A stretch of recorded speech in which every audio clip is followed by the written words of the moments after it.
everyone. Welcome to Design Together, a podcast exploring how designers work together. I am your host, Abby Ryan Guido, a designer and educator working in Philadelphia, collaborating everywhere. On today's show, I'll be speaking with David Schwarz, a founding partner at Hush. David and I connected prior to today's show, and I literally had to stop the conversation because he was saying so many great things. I wanted to save it for this recording. So David, welcome to the show. Thank you. Good to be here. I thought we could start and you could share a little about your background and how you came to design, maybe up until Art Center, and we can dive in a little deeper then. Everyone starts this response by going, I used to draw a lot when I was a kid. So I'll start that way. I used to draw a lot when I was a kid. I think I did a lot of stuff, drawing ceramics, architectural model making, you name it. But I have to say, it was definitely not like a linear path for me into the arts and design in general. I think I always battled the sort of dual interest, like a more quantitative interest and a more qualitative interest in my own. So, I was exploring many things, not design and art related as well. And it took me a little while to mature and to really settle into the thing. I think, I could feel it ticking inside in the way that really resonated. So the short story is high school, I did a bunch of, cool things and pottery and painting and those kind of things. But then in college, I went to a liberal arts college. I did architectural history, art history, studio drawing, these kinds of things. But I was an economics major. So, just in that, you could tell the tension in my being of between what do I want to be? And this is cool. And someone said, this is what I'm supposed to do. And I don't know if I have the fortitude to commit to this thing that I feel right about. Maybe I should just do what people say that I should be doing, right? So that's a battle that maybe we've all kind of thought about. So I had to shake that stuff out a little bit and stop going through the motions of things that I thought I should maybe be doing because someone else thought I should be doing it, and then really resonate, find out what resonated with me. And so ultimately, I left with very little, actionable design skills other than a kind of idea of what it might be. Did you take any design classes specifically in your undergraduate studies? There wasn't really design offered at the school. I went to Colgate University, which is a great liberal arts school upstate, and lots of fun things to learn. And I took, the craziest broad swath of things I could. Studio arts was really about as close as you could get to understanding basic, illustration and composition. Okay. But it didn't really have the depth. So what happened was I kind of was like, I need to go to architecture school. I've had this passion since I was like 8, 9, 10, and I always thought about it as something I would do. And somehow I got talked out of it because everyone tries to talk you out of it because it's, great idea, miserable profession. And I went to Harvard GSD summer program. So they offer an amazing course. All happens in the Carpenter Center, this beautiful building on Harvard's campus. So I did 3 months the summer after I graduated undergrad. Super intense, late nights, lots of learning. I met my professor there was awesome. He's still a mentor of mine, Hunter Tura. He's a really talented, used to be the partner of Bruce Mao Design and the managing director of 2x4 before that, and okay. OMA and these kinds of firms. So he was a great inspiration. I built a quick portfolio, enough to get into art or architecture school. In retrospect, it was probably terrible, but it was fun. I thought I was tearing, some new muscle or. Do you still have it around somewhere? I have, I probably do in some kind of. Under a bed. I still have this joke. Like my high school portfolio is still under a bed in my house. Well, that's. It's not my bed, but it's one of my kids' beds, and it's still, I can't let go. I would say absolutely keep that. These things are going to look amazing, It's like, it's somewhere. It might not be under a bed. It might be rolled up somewhere. Okay. It might be in some digital file format that is not compatible with anything right now. It's on like a zip Yeah, it's on a somewhere. zip. So yeah, floppy. So yeah, I did that. It gave me the, the fortitude to think, I have something here that's more tangible than a thought. Let's see what I can do. I moved to San Francisco for no other reason but to move to San Francisco. And, a lot was going on. A lot of people I knew were there. Obviously, it was 1999, .com boom, a lot of energy. I didn't really know what any of that meant, frankly. It was just like a hot space, Sounds like a fun place to go. Right, exactly. Yeah. Which is how you make really, educated decisions when you're 21. And I actually found it really hard. My goal was to get a job in architecture as a lowly intern, and while applying to schools, and then go to school. And I couldn't get a job in the hottest economy in the history of the world. That 3-month portfolio didn't work. Yeah, I mean, I had no tangible skills. I couldn't use CAD or anything, and I just so I couldn't get a job. And I did apply to some schools, but I ended up not caring anymore because of this big thing called the web. And for some reason, what is that? And why does everyone like it so much? And so I had some, it was one of those defining moments where, like inception, your consciousness of the world as it is starts to unfold and open, and you realize there's so much more there than you initially perceived. It's like the wall, like the walls of a set fell down, and there's more behind them, or I don't know, the Truman Show maybe, or whatever metaphor. And I just saw how many other things there were that also piqued my interest in the same way that architecture did, but now with this new sort of spin. And I quite frankly, I found the way design and thinking about space and organization of information and like the flow of experience was very much, and the aesthetic aspect of architecture was very much alive and well, strangely, within the flat plane of a website at that time. This was before like broadband, rich media, flash, this was like early flash days and like those kind of things. Sure. So it wasn't even that like sexy a version of the web. It was 1.0, if one, maybe 0.5, 440 by 620, what was it? Exactly. It's pretty small. Yeah, pretty small. Plus, you look at it and you're like, oh, this is a series of experiences at different scales. You have choice like you do as someone walking into or around a place. Sure. And it was more immediate for sure. And it felt a little bit more rock star. It felt a little bit more hot and like interesting and of the moment than maybe this centuries, thousands of year old endeavor, called architecture. So I got kind of taken away, and I ended up getting a job by another mentor of mine, my first boss. And he gave me a job because he knew I didn't know anything, but I had the aptitude to do a lot. And he ran a small web design agency, maybe 15 people when I started, maybe like 40 when I left, that followed the .com curve like a perfect orbit. Get hired, people that don't know anything, pretend you know stuff, learn stuff on the job, do a lot, grow, have people next to you, figure it out along the way, do awesome work, and then careen rapidly into the abyss of 2001, as everyone did basically in the entire industry. So we got acquired, and then I got gracefully let go with a severance package, which I took promptly and traveled around the world a little bit, but I also had applied to Art Center. Okay. So that gets us to your first question, which was a very long time to get there. So I'm sorry, but that's it. No, this is great. I think it's really important because, while you did say, you grew up liking to draw, a lot of people say that. Yeah. I've been hearing more and more, especially with younger designers, that I grew up knowing I wanted to be a designer, which is new, I think, for us because that language just wasn't common knowledge. Like, I think architecture was just where you went if you had that problem solving and that drawing, those two things together. And so I actually like hearing that because I don't think that's everyone's story any longer. I think there is a lot more we hear now, like, I know I wanted to be a designer. And I think that plays in who you are and how you work and all of that good stuff we're going to get back to. I did want to talk a little about Art Center and what it was like while you were there, kind of who you were with and how that worked, especially talking about collaboration and working together and what that experience helped you see and helped your kind of next steps after Art Center. I mean, Art Center was a transformative place for me. I had a wonderful undergrad experience. I did what you do, kind of like exactly what you do.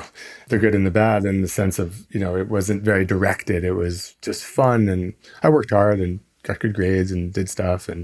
But it wasn't like I was becoming myself, or my true self there. Mm-hmm. And Art Center was just the opposite. I found the thing that lit me up, and I could work from 8 a.m. till 3 in the morning as if time wasn't even passing. And I was simultaneously inspired and absolutely scared out of my wits every minute of the day, because I would feel like I was doing something incredibly interesting, and then I would, get up to go get a coffee and, down the hall, and I would walk past a lab and I would look at someone's screen or somebody doing something in an industrial design fabrication suite, and I would just look and be like, oh my God, that is so far beyond even what I could dream of or I'm technically capable of, right? So there's two parts, right? It's like the brain, the dream, the ideas, and then the execution. I found that to be so hard. I remember it was a MFA program in what was called at the time media design. That was placeholder language for like a Marshall McLuhan-esque, I don't know what to call it, but anything that is... I don't think we still know what to call it. I have those conversations all the time. Right. Right. And so whatever it's, transdisciplinary media, it's experientials in there. It's very limited in what a word can kind of sum it up. But, in brass tacks format, it was a master's program, which inherently made it a little bit less about the technique and more about ideas. Okay. And it was intentionally bringing together people with varied exposures to the design field, right? So we had some people who had undergrad degrees and were really, really great technically. We had some folks who came in from sort of tangential industries. Architecture is one, filmmaking, some like me, maybe had some professional experience, but maybe didn't even have a degree. Sure. And so it was a mix intentionally. And then it really let you have space to run almost with a carte blanche ability to tap into almost any department there. So we worked with the film department, we worked with product and industrial, transportation.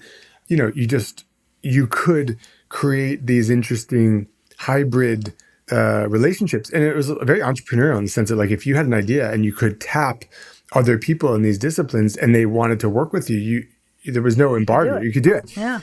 And then the second part was we had a sort of a social good piece to the whole thing, which was like you kind of had to ladder up to a bigger challenge than just your personal endeavor, which was cool. It kind of connected us to some of the community things. There were programs going on with like JPL in Pasadena and, different auto companies about electric vehicles or hybrid vehicles at the time, and homeless projects for downtown LA. So a lot of like locally relevant endeavors. Community-focused design. Yeah, community-focused design. And so like you have these like circles, Venn diagrams of like different areas. And then the last cherry on top was for someone like me who didn't have a lot of technical, I didn't go through, 4 years of the crit and having someone tear my graphic design and typography down, in the way that is so traditional. I could also tap into that. Sounds kind of masochistic. Why would I want that? But, I wanted it because I wanted to feel more confident in me being able to execute. So I took a lot of additional, like low level, intro level, secondary level courses on the basics. Like typography? Yeah. Hundreds of type image placement studies, all day until I was like, really? This is it? I did every filmmaking course I could get my hands on, history of making, lighting, like I was everything. That's why I was like I never want to leave. So it was really wonderful. I think it was a 2-year program, but I did it in 3 years. I took some time off actually to work on shoots in the film. I was really into that, and just being in LA, it was like really interesting to learn that language. And ultimately it was just like awesome experience. Awesome. And it taught me like to not be afraid of how all these disciplines come together. And it gave me enough technical skill that I could be successful in the industry. I was never the best, but I could hold my own. And I needed that a lot, because when you have outsized ideas, but you are stuck because you can't, it's like being a writer and not being able to literally write or type. It would be really, really frustrating. Sure. So you had the ideas and you needed the tools to The be able to tools. see them come to life. Exactly.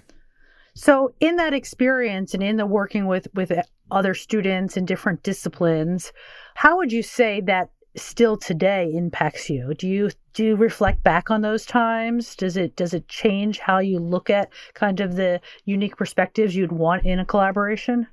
Yeah, I think 1,000%. I don't think it's something I actively think about as a lens or a frame for every time I make a decision or we think about how to approach a project or build a team. But it's funny, nor did I think about it when we started the firm. I didn't say, oh, this kind of multidisciplinary idea that I learned about in grad school and sort of got to test out and then put to practice in my professional career before Hush. And then I didn't draw the line. It's kind of like just in your fabric of who you are. That's right. It's right. So let's talk about Hush. I want to hear about how you came to find it and how it kind of got started and how you approach the profession now. So I left Art Center and I said I was into filmmaking. I did my thesis in like a multi-channel, like motion graphic film installation thing. So it was kind of starting to break out of the flat plane and it had to do with storytelling, but it was nowhere like what Hush does. It was just a cool thing I was interested in and I wanted to kind of like bring it to life. Strangely, when I was at my thesis show, I had taken over like a corner of a studio space and done my installation there. And I was standing there proudly. It was, looking back, it's probably a funny project. But in walks a guy who I had never known, but knew of, named Kyle Cooper. He was, at the time and still probably one of the godfathers of, titles in motion graphics. He did the 7 titles and he changed the entire idea of title sequences. Okay. Maybe Saul Bass beat him to it, but, in the modern day. So, and he said, hey, you want a job? And I said, sure. And that, I only worked there for a handful of months, really, but it was my first job out of school. And I realized, holy crap, like this is intimidating and difficult. And I don't know if I love it. And it was just kind of like a way, but it started me in this like world. So I was doing like content and motion and animation and some like interactive work and that by that time, things were starting to come together in the world of interaction and content. And they were starting to like this was the days of like heavy.com and these other like, Okay. like platform sites that were trading on a little bit of the faster pipe in bandwidth. And I did that and I got to travel all around the world and I worked in San Fran and London and Argentina. And it was just fun. And I ended up in New York for a lot of reasons. I'm from the East Coast and my now wife and I decided to move kind of back and that's a whole different story. But I ended up in New York and I was working for a bunch of wonderful sort of like commercial and motion animation design companies, more on the production side. Okay. Still doing interactive things, but it was really a lot still in the rectangle, as you would call it, the 4x3 rectangle at that time too. It wasn't even 16:9, I don't think. So one of these firms, Brand New School, was a very, very, just a really talented group of creatives there. And I was working there freelance, kind of permalance on and off. And I met my now business partner there. And, as it happens, he was really talented and really technically savvy, all the things I wasn't. I was really kind of punching above my weight class in my confidence and my ability to sort of like lead and convince people of ideas and sort of manage a team and be client facing. So that kind of partnership worked real well. We ended up getting sent all over the world to do these shoots and things without a whole lot of supervision, which is the way you get the bravado to think you can start a company, which we did. Well, I want to pause for a second because I was just reading a book called Team Genius last night, actually. And they were talking about exactly what you were saying, how looking at different partnerships, that it really is about that balance, is that you don't want to look for yourself, that you want to look for the skills you don't have. And I think too often we kind of fall into people who are similar to who we are and think like, oh, we think alike, we should do this, where actually you want the opposite. You want to think alike enough to get along, but you want to complement each other. It's kind of like a relationship. You Yes. You need to have that. So I'm glad that you said that, because I do think that's really important for people to hear. And I'll throw you back to get back into how you all started it, but I think you're right. And I don't know if, I was sizing him up as this perfect yin to my yang. But again, you're just kind of living your life, and certain things resonate with Sure. you, and it feels easy and it feels fun and productive. You're like, oh, I'll go near that thing and I'll go away from the other thing that doesn't feel like that. So it's very gut, you lead with your gut a lot and just how you feel. And, but we work good. There's so many talented people at that company. And we just had a little area to explore and got to test out, what that partnership might be like without having our own finances and risk as part of it. While getting a paycheck. Yes, exactly. To see how it felt. But one day we walked out and got a Banh Mi sandwich in Chinatown. And I was like, man, we should start something. Like, the boss at the time, very talented guy, Jonathan Taro, was only a few years older than us. And he had built an amazing company, 40, 50, 60 people in New York. I think London was going, LA at the time. So we were like, man, I want to make something like this, I want to be the people that create this kind of a space for other people. I don't want to just be the cog. And so Eric, my partner, and I, but we both had the same sort of aspirations. And it was this like Banh Mi sandwich reckoning. It was like, we can't do this anymore. Like, we're going nowhere. I hope you have like anniversary Banh Mi sandwiches together. Oh, it's funny. We actually should. We joke about it sometimes, but again, there's like, we're moving so fast all the time. We don't spend a lot of time thinking about these milestones. But so short story is we're naive enough to say, let's do it. And I think to your point about partnerships and Team Genius, the book, and, these sort of like balances, I think you need a balance of forces, like a complementary goal. So you're both pulling in the same direction towards that North Star, but complementary forces to get you there. Mm-hmm. And then I also think you need to be really honest with sort of your risk tolerance and what you're willing to give up to get to that thing. And I think that's the thing a lot of partnerships don't really talk about.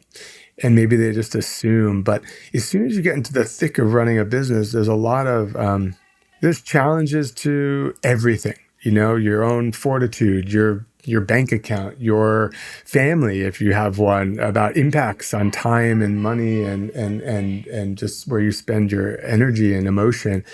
And if you're not kind of both seeing things like, hey, this is what I'm willing to do, here's what I'm willing to not do, here's my order of priorities, that can kind of pull a lot of things apart. So I got lucky. I don't think Eric and I ever talked about that like super explicitly. We sort of danced around it and sort of got to a place. But we decided to start the company wanting to sort of break out of that rectangle I mentioned. It was 16 by 9 by that time. Okay. And we were like... And what year are we talking about now? 2006. Okay. So... it was, hey, this field of design and motion and anime, it's cool, but it's very rock starry and it's very stylistic. And aren't you tired of being on pitches with like 30 people working on them and they're just making boards and boards of style? And it's like, oh, this one's the 80s retro style. This is the funky 70s. This is the super Bauhaus minimalist. This is the type driven. Like, here's Memphis. Yeah. And you're just like... image driven, illustration. Right, exactly. Yeah. Right. And so you're basically going like, we can't lose because we have covered every aesthetic base. Pick one and then pick one and you do it. I felt that was so not the design I had fell in love with at school, and nor I had been interested in before school, even when I didn't know really what that was. That wasn't architecture to me. That wasn't the process. It wasn't thinking in architecture.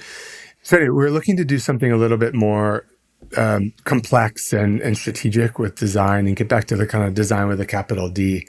And, when you think about his skill set and mine and our backgrounds, he had a big technology sort of background, complex visual effects, engineering, sort of like physical computing pieces.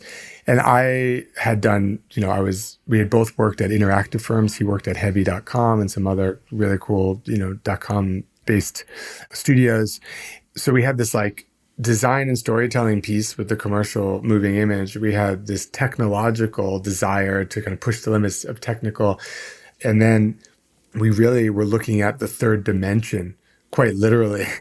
And this was just when, experience or installations or like it wasn't really even a thing. I mean, they've existed in this way for a long time in museums and science and exhibitions. But they just didn't have like the language around it, the vocabulary to talk about it. Exactly. And so it wasn't like this was a new field. It was just more like a coalescing kind of idea.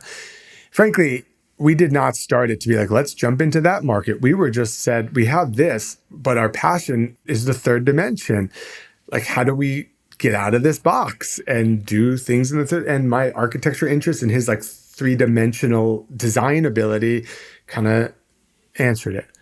And so we started Hush to say, how do we take our skills that we have, add one that we're going to lean into and start to do things that are outside of that. So immediately we were working in things like trade shows, auto shows, places where people show up and want to be kind of told a story using many of the design languages and media we already knew, but then pushed to see what else was possible. So I'm always curious, when you made that leap, were you, kind of saving up so you had reserves, or were you doing it on the side while you were working to get it going? How did you actually get it off the ground? Yeah, that's a great question. And frankly, it's such a critical question to take this, my history or anyone's history of getting into the field and actioning it. Mm-hmm. It's not to be undervalued or avoided. And I think it's really pivotal. So everyone says, have a moonlight startup and get your day job.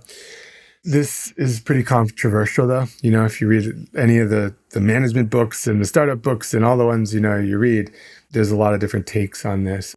So 2 things, real talk. I had saved up some cash. My wife was an attorney at a corporate law firm, so she was doing well.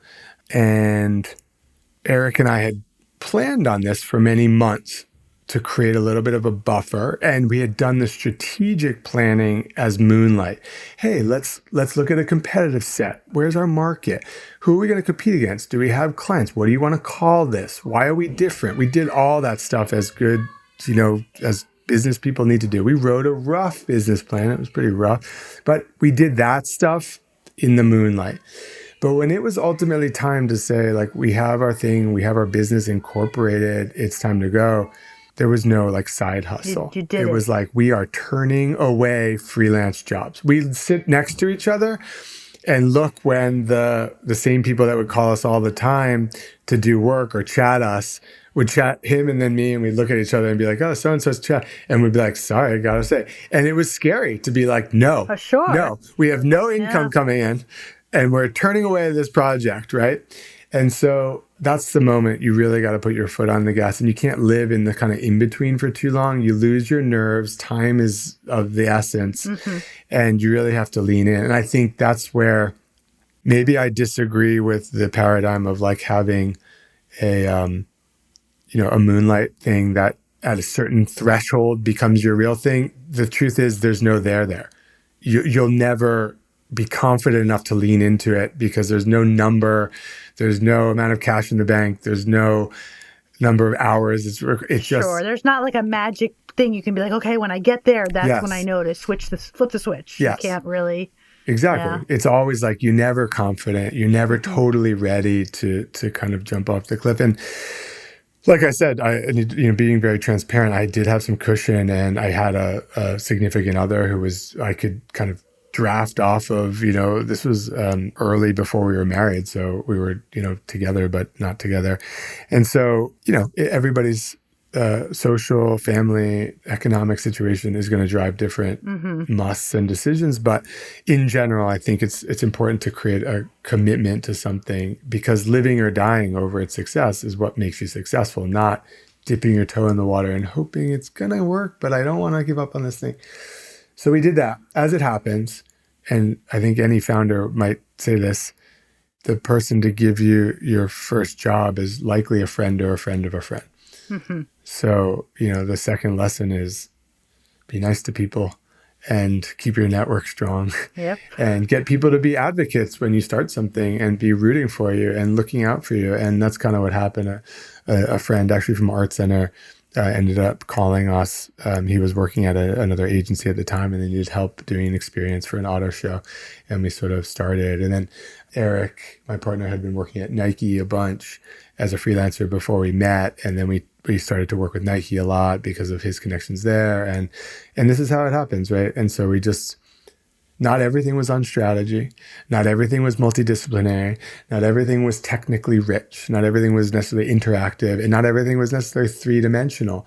But it got there pretty quick. Yeah. It became the major pretty quickly. And I think what happened was, unlike some other companies in the space who were trying to sort of like scale into or augment their core competency with what we were doing, we were like, we're all in on this thing.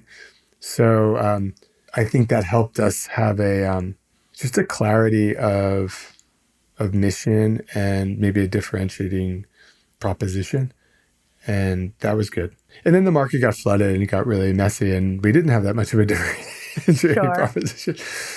So, but you were on the forefront, and that says a lot too, to be able to offer that early on and to have longer expertise in the field. Yeah. Can we fast forward? I want to talk a little about what Hush looks like today, what type of work you're doing, and kind of who's working there and how you all work together. Great. So today, Hush is about 25 people, call it 35 with our freelance team on any given moment. We are in the pandemic, so we are naturally all over the place. Sure. We're normally in our Navy Yard, Brooklyn studio, but we have people now who were hired in the pandemic, not in New York. We have some folks in LA, some folks in San Francisco and Austin, and all over the East Coast. And so what we do now is sort of the same seed that we started the company with, and strangely the same seed that maybe Art Center planted for me, just at a different scale, right? And in some ways, the trajectory of the business has just been about scale, about taking the same ideology of mixing storytelling for a brand or an organization with something to say, and mixing that with the real spatial world and a bunch of interesting technology and media, and how do you kind of put those ingredients together. And you can see that those are the same ingredients that existed in our first auto show installation that was maybe 10 by 10 by 10.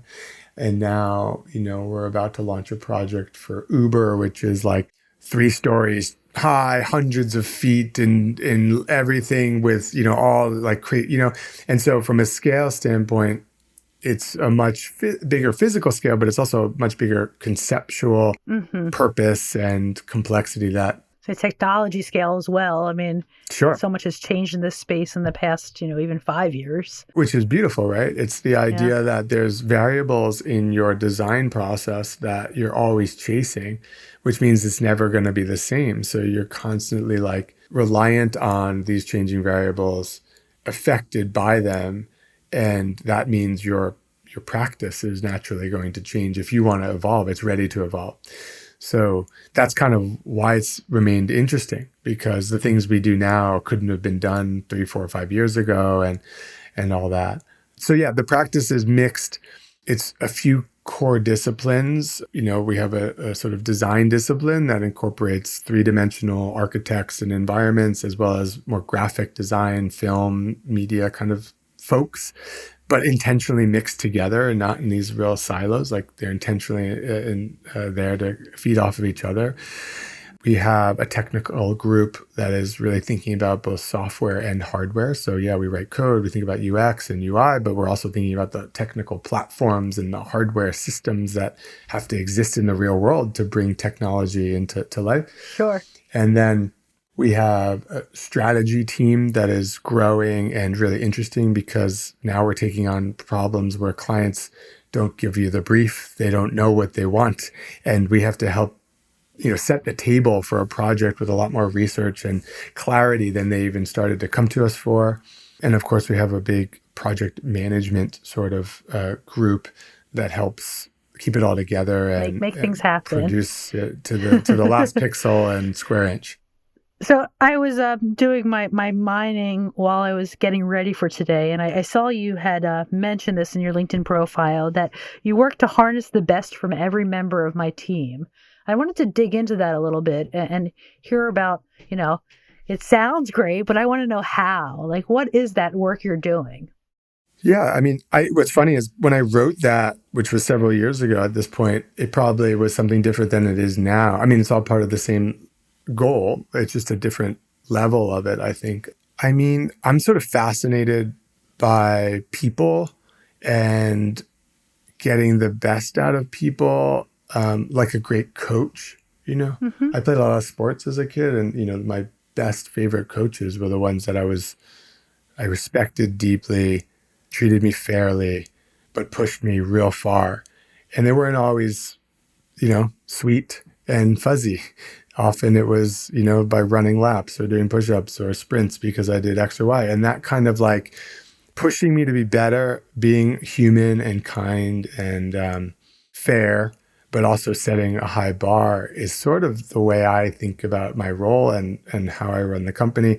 I have high expectations. Everyone knows that, but I also really love seeing people succeed and use all the talents that they particularly have, which are much different than my own, to be their best selves and get to their next professional level.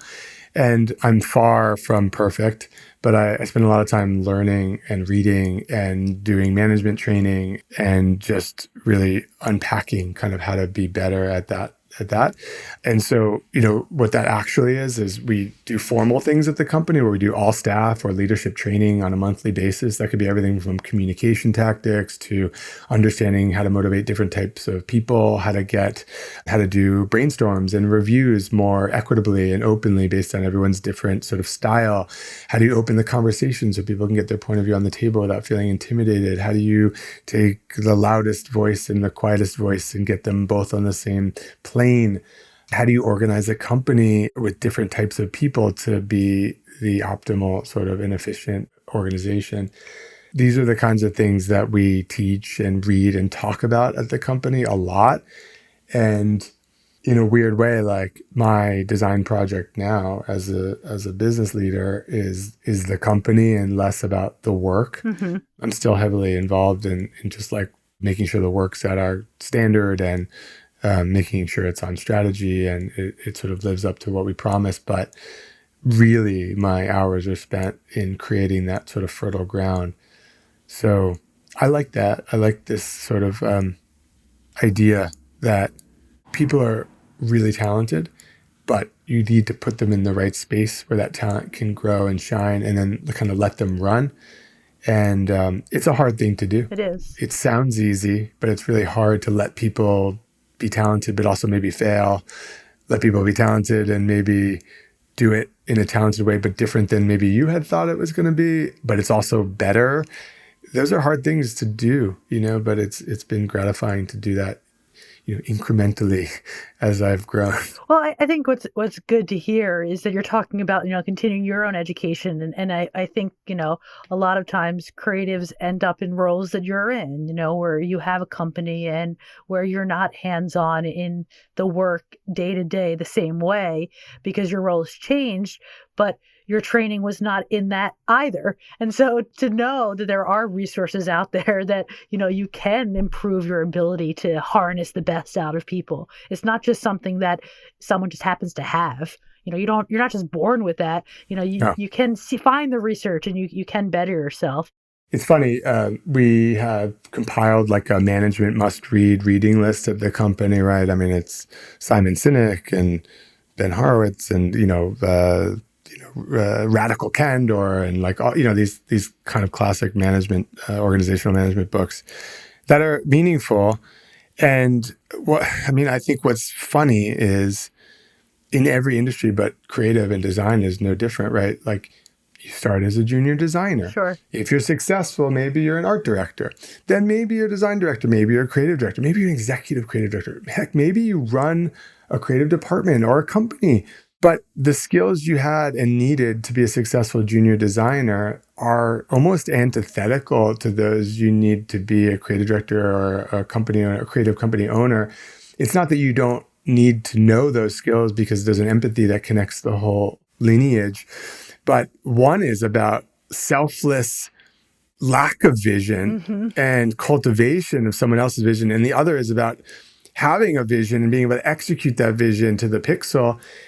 And the thing is everyone just thinks time goes, and as long as you're alive and moving forward in time, that you get to these thresholds. But the truth is those thresholds are actual skills you build. And great companies help their people get to those next levels by investing in their education, not just hoping that it happens by osmosis. It's not just like you're continuing traveling down the path and you have to kind of go off. Like you have to go on all these shoots to discover all the other bits of information you need in order to get to where you are. Right. Time is not a default to make you a manager. It's correlated to it in that it's very hard to be a great manager without time, but it's not a default. So there's so many people in that seat of creative director or executive producer or whatever who don't really know how to manage. They just have been doing it a while. So their innate skills, like they maybe have a proclivity for it and have been promoted because of it, but that's very reactive. We're trying to get in the proactive seat. Like, what do you need to be able to do to get to here and why? And so we teach a lot of that. I'm super interested in that. I've made a lot of mistakes not knowing the skills I needed at a certain time in my career, still making them. But, you can feel it when you gain certain things, and it really becomes like it unlocks a whole new way of thinking about how to help people and lead people. So that's kind of where we're at now. We're like really professionalizing it. We just hired an amazing head of talent and people at the company, and he's just, chock full of this information. He's kind of got an executive coaching background too. So it's like all conversations are, we're swimming in this language of how to communicate better, educate better, and do more. And I think that's already showing that we're being able to elevate a lot of our people, not because, oh man, it's time for a promotion, but it's here like for 2 years. Yeah, no, it's give them a new title. No, it's like they deserve it. The organization needs that person in this new spot because we will be better for that. So I think it's a kind of a new era in that way for us right now. But so I wanted to know, how do you demonstrate what good collaboration looks like? You're running a firm, you have a partner. So what do you do to show everyone working there what a good collaboration looks like? That's a good question. So there's probably things my partner and I do as the partners of the company, although we just brought on another partner, Kristen, our executive producer. So we're really proud of that and excited about that. But ultimately, let's call it, for the last several years, I think we've demonstrated some just core values and behaviors that are probably what people mirror when they think about it. So Eric and I know our swimming lanes pretty well. I don't mess with his. He doesn't mess with mine. We talk about them a lot, but ultimately I know what decisions I don't miss a minute of sleep about, knowing that they're in his hands and in mine. And if something going wrong, we talk about it. So that clarity of role and responsibility is really important. And then, we never treat each other in any sort of disparaging way. We have a great partnership. So there's like a kind of like a professionalism and just a ease. So I hope that trickles down to everyone else's partnerships and collaborations in the company. But from the standpoint of how it actually happens among many other groups and teams, it sounds motivational postery, but we know it's true. We talk about our culture and our cultural values a lot, of which we have 6. I won't go into them.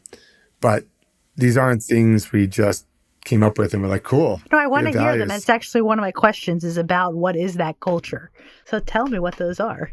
Well, first let me say how they came about, because I think there's a little bit of like, whenever you talk about values, I think audiences start to like yawn or like they go, sure, it's going to sure. Be the same ones that we've heard before. And which with values is okay. Like a lot of organizations can share values. It's hard to argue with something like respectful or, candid or whatever. It doesn't mean it's less important. What is critical though is that what you choose, you actually live by. And so what's ironic is we generated these values with a team that's like almost no longer with us, except for a couple people at the company. And that doesn't make them less authentic. Ironically, the team that generated them knew that these are what we want it to be, but maybe wasn't that. Wow. So maybe that It's is a lesson of aspirational, and over time that team couldn't display them, and so we had to rebuild team to do. So they're still valid. They've been going for almost 6 years now. And they're very important to us. And when I say they're important, I don't have T-shirts with them printed on it. We don't have inspirational posters all around the studio, even though they tell you that's what you're supposed to do. But we talk about them like every day or every week. Someone brings them up.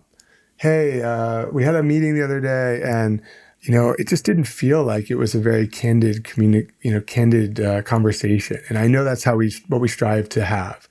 What are we going to do about that? They're all part of our interview process. So when we talk to people, we literally check boxes next to the values we hear in their storytelling. So that's a hint out for those listening. Yeah. I'll tell you them in a second. Crazily enough, and we just hired a director of growth, this guy, Michael Birkin, is wonderful, and was shocked to see that we put our values on like the second or third slide when we present to new clients about, hey, who we are and what we want to do. And we do that to sort of telegraph, this is what you're going to get. And if you think about the same things and value some of the same things, we're going to work well together. If you don't, we might still work together, but it's going to be harder than if you do. So our values are proactive, respectful, communicative, candid, curious. And then, of course, we have diverse, inclusive, and equitable, which is something we believed in prior to 2020, but is an absolute mandate since the past year, and to not have it out front where we're actually looking through that lens in our interactions and our hiring and the way we communicate is crazy. So that's that. And so these things are they're in decks, they're in forms, they're in pinned Slack channels. And ultimately that's kind of how you got to do it. So collaboration happens through those things. I mean, collaborative is a value, but the idea, you can collaborate in a lot of ways, but the idea that we set up our processes and our mannerisms to think about it on the tip of our tongue or our actions is super critical. I think the one that jumps out the most to me is candid. You're not the only one. Because that one is where you can, get in some trouble, right? Because candid itself, while it might mean what it's, to be candid, there also is an art to it. And I want just to hear kind of your thoughts on that. And if during, a presentation, a client asks, well, what does candid mean? Like, what does that mean to you? How do you talk about candid? It's a great question. And we often use that scenario that you just said in our conversations with clients. So we de-blur these one word values into real life scenarios that have happened and will happen if we're working together. So the origin of the candor idea was, this book by Kim Scott is Radical Candor. So it's really about how you feel comfortable and confident in delivering really truthful, incisive ideas to someone, and which only creates value for them and creates value for you. And there's lots of ways you don't do that and you end up in a real negative place, bad for them, bad for you. So how you do it, though, is an art, and there's a professionalism about it that really takes into account of what your end goal is, but also wanting to be a human. How it would play out in a relationship with a client, for example, would be telling a client, despite their interest in something, that maybe we think that's a bad idea. Or calling them up and saying, this is taking a lot longer than we thought to get to something that we think is great. Can we move our review 2 days? I need another 48 hours. I'm not proud of what we're going to show you tomorrow if we have to keep the meeting. That's candid, right? Absolutely. It's not everything's magic. Sometimes things take longer. Sometimes the curve of creative goes like this. Sometimes it goes, it flattens out. And sort of this transparency and openness and honesty. It's hard sometimes, and sometimes clients don't like that. But at the end of the day, if you run the play of being candid and open 100 times, 95 out of 100 times, it's going to be a positive outcome. 5, you may run into some blowback, but look at the numbers over time, it's just great. So, you think about in hiring, actually, we've hired a bunch of people in the past couple of years, and the most successful hires and just enjoyable process of like getting to know someone, validating them, making sure it feels right and good, and it's going to be a positive experience for them and us. The ones I remember the most are the ones when I was able to be completely transparent. I wasn't selling them on hush. They weren't selling me on them. We were just talking about the good, the bad, the ugly, the challenges, the successes, the learnings, the bumps, the bruises, the things that we dream about. And that level of openness and candor got us to a place where there's no secrets. There's no skeletons. This is what it is. Sure. Are you ready to jump on and do this with us? And then it becomes a very even and equal starting point for a relationship. So those are some examples of that. And I think, I don't know, I feel really passionately about that. I do too. And I like how you're using the examples both as just internally with your own employees and also with clients, starting a new time in a new company with that type of approach and knowing that's how the interview went, I'm sure kind of encourages that to continue as they come in. And also with clients. I mean, I think that's important and it goes to the idea of, collaborating and not being a service provider. We're not just here just to do, we talk, we go do, we give it to you and that's it. It's working together. And in order to do that well, you have to be open to get that feedback going both ways. So yeah. And that's a paradigm, I think, that's come out and been popularized by the Silicon Valley firms. There used to be early in our career of the rabbit out of the hat kind of creative, right? Yep. It's like, you got the boards and all right, you're brief, we got the boards, Yes. and we're going to reveal, and it's going to be amazing. And then they're going to say, I like B and a part of C, make a Frankenstein. And then you go off for 2 weeks and you do all your stuff, and you come back to a meeting, maybe it's a big boardroom, and you present again, and it's magically evolved, right? That is so foreign to modern companies. I mean, the way we collaborate with our best clients is just like, ultimately, they're your clients. They're at much larger scale organizations. They have hierarchy and red tape and things that just like we wouldn't deal with at a firm our scale. But somehow culturally, these firms are able to take their huge scale and still instill this idea of like actively working as partners with a company like ours. And so that's when you don't pull rabbits out of hats. That's when no more than 24 or 36 hours goes by without sharing a little update. And hey, can you take a look at this? And oh yeah, I'm feeling that too. We were worried about that. Thanks for that note. We don't even want to go that direction. Oh, okay, cool. Yeah, let's not even bother with that. Let's go over here. Okay, cool. It saves you these big reveal moments, which that's not how design's supposed to work. It's iterative. It's like layer, layer, layer, layer. And so there's a natural fit now for some of our clients, but when we do work with other companies, maybe they're larger, maybe they've maybe been around for 300 years and not 3 years. It's hard to make the candid collaborative model work as well, but you can improve on it. You can't even improve on their norms. And if we even get 10% better and teach them to be a little bit more fluid in their decision making, like that's a win. It's a win for them. It's a win for us, kind of thing. Great. Well, this was really amazing, David. Thank you so, so much. Everyone out there listening, please check out some of the amazing work Hush is making right now at heyhush.com. And David, this was just a great conversation, and I look forward to talking more in the future. Thank you so much. I hope we can continue it. It's a really great subject matter. Thanks for doing it. Thank you all so much for listening. If you are enjoying our show, please post us a review on whatever podcast streaming platform you use. To learn more about us, check out our website at designtogetherpod.com.